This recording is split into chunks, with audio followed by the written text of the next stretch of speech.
As the meeting progressed with Mr. Wall, the elders came to the decision that Mr. Wall was not sufficiently repentant for his disgraceful conduct, and the congregation elders took the decision to disfellowship him. Without taking a position on what Mr. Wall did or did not do, it is perfectly understandable that he can be disfellowshipped from the congregation if he behaves foolishly. It is exactly the same if you arrive at work drunk or under the influence of drugs. The consequence is loss of employment. But not even worldly people, in this case the employer and co-workers, think they should not speak or even greet a dismissed employee. That word is used by Jehovah's Witnesses. Jehovah's Witnesses don't use the word shun or shunning.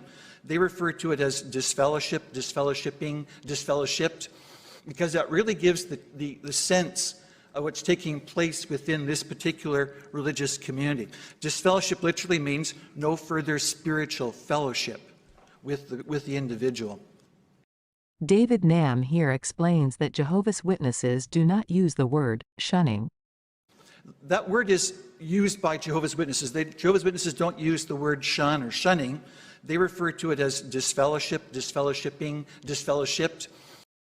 Such shunning would be appropriate, too, for anyone who rejects the congregation. Watchtower, April 15, 1988, page 27, paragraph 5.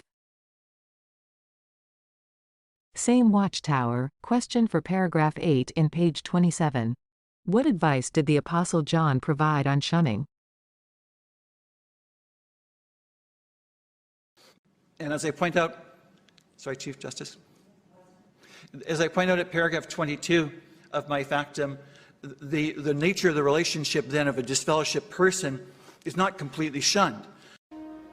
They loved me and wanted me to come back to Jehovah. I tried to contact them. I just wanted to talk and to hear their voice. I missed being with my family. And they thought about reaching out to me. It's not completely shunned. It's not completely shunned. It's not completely shunned. It's not completely shunned. It's not completely shunned. But they knew that if they had associated with me, even a little, just to check on me, that small dose of association might have satisfied me. It could have made me think that there was no need to return to Jehovah.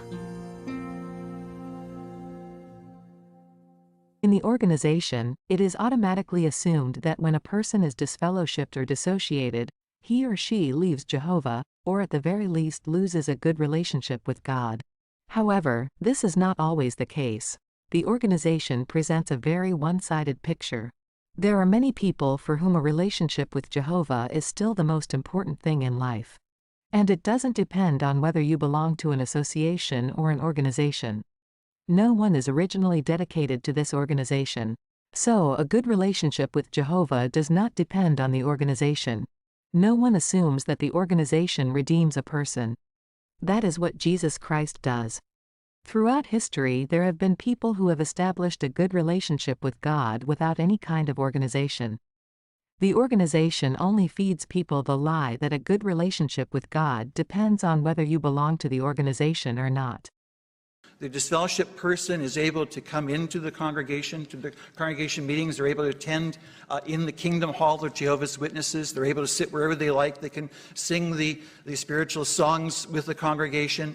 In practice, even after reinstatement, the person is still not allowed to participate in congregation meetings by responding or giving any programs.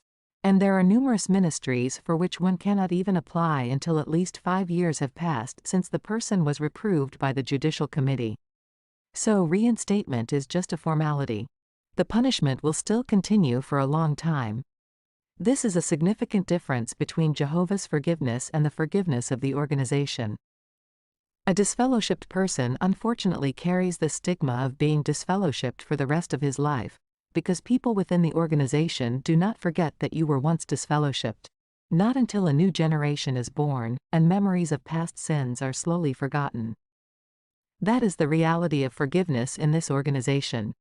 As far as their family members are concerned, normal family relations continue with the exception of spiritual fellowship.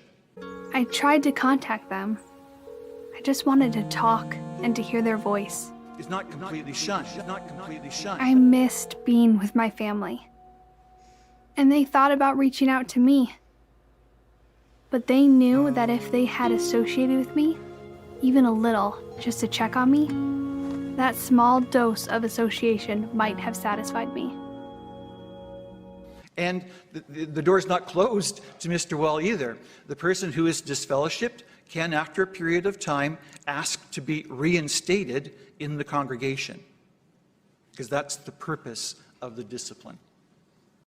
So, if belonging to an organization meant that you had a good relationship with Jehovah, you could never again achieve the kind of relationship you had before you were disfellowshipped. It's not completely shunned.